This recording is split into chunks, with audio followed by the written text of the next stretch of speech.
जानिए सुशांत सिंह राजपूत के मौत की अनकही बातें। अफसोस, वो सिर्फ 34 साल का था। सूत्रों का कहना है कि सुशांत अपने करियर को लेकर काफ़ी उदास थे। उन्हें यशराज फिल्मों के साथ साथ करण जौहर ने बॉयकॉट कर रखा था। संजय लीला भंसाली की फिल्म रामलीला के लिए उनकी पहली पसंद सुशांत थे, लेकिन बाद में उन्होंने रणवीर सिंह को कास्ट कर लिया। फिल्म बेफिक्रे पहले सुशांत कर रहे थे, लेकिन फिर रणवीर को दे दी गई। सुशांत को YRF के बैनर तले बनने वाली शेखर कपूर की फिल्म पानी का ऑफर देकर शांत किया गया, लेकिन 2 साल बाद आदित्य चोपड़ा ने भी फिल्म पानी से दूरी बना ली। इसके चलते सुशांत और आदित्य चोपड़ा के बीच बड़ा झगड़ा हुआ। करण जौहर भी लड़ाई में शामिल हो गए। इसके चलते बॉलीवुड ने सुशांत के साथ दूरी बना ली। वो पिछले 1 साल से बॉलीवुड इंडस्ट्री से कटे हुए थे। उन्हें ना बॉलीवुड पार्टियों में आमंत्रित किया जा रहा था और ना ही कोई बड़ी फिल्में दी जा रही थीं। आर्थिक समस्या भी बढ़ती जा रही थी। कैसे बॉलीवुड का नेपोटिज्म टैलेंट को मारता है।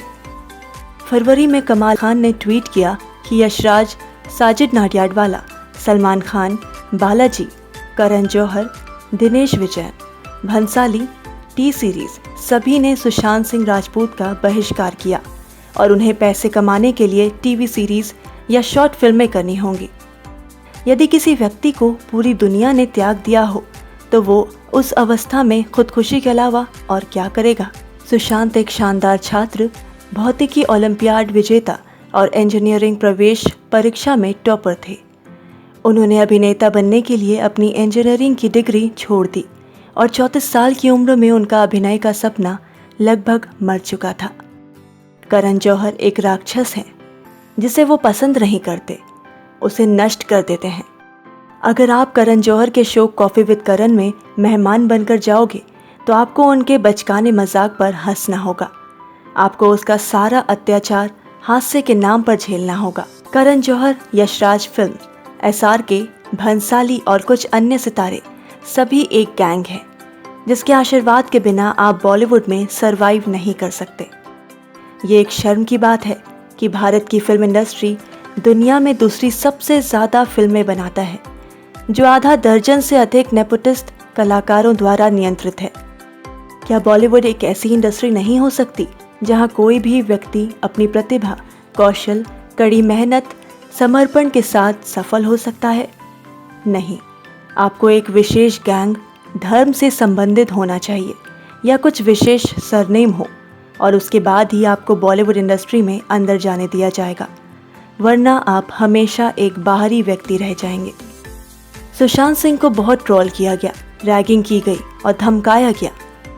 वो आलिया कपूर परिवार के बच्चों जैसे स्कूल ड्रॉप आउट के विपरीत एक बुद्धिमान, बौद्धिक और अच्छी तरह से पढ़े लिखे आदमी थे। सुशांत सिंह का Instagram account energy, Cosmos, Sanskrit श्लोक, कोडिंग, एल्गोरिदम और अन्य दिलचस्प बातों से भरा हुआ है। वो एक विचारक थे। उसके जैसे लोग जमीन से उठे हैं और नेपोटिस्ट के लिए संभावित खतरा थे। करण जौहर ने सुशांत को उन ट्वीट्स और इंस्टाग्राम मैसेज को डिलीट करने को बोला था। अपने शो कॉफ़ी विद करण में उन्होंने उसका मजाक उड़ाया और सभी मेहमानों ने हमेशा उसे सभी चुनावों में अंतिम स्थान पर रखा। उन्होंने सुशांत के साथ ड्राइव नामक एक फिल्म बनाई जो नेटफ्लिक्स पर आई थी और लगभग सुशांत का करियर खत्म कर दिया। 2 साल से उन्हें उत्पीड़ित किया जा रहा था क्योंकि उन्होंने YRF द्वारा कुछ फिल्मों को अस्वीकार कर दिया था और शेखर कपूर की मूवी पानी में अभिनय करने के लिए चुना था। बॉलीवुड में गपशप लेखकों की मदद से अफवाहें फैलाई गईं कि वो गुस्से वाले हैं, घमंडी हैं, उनके साथ काम करना मुश्किल है, इसलिए उनके हाथ में कोई फिल्म नहीं थी। हालांकि उनकी आखिरी फिल्म छिछोरे सुपरहिट थी। उनकी ज़्यादातर फिल्में रणवीर सिंह को दी गईं।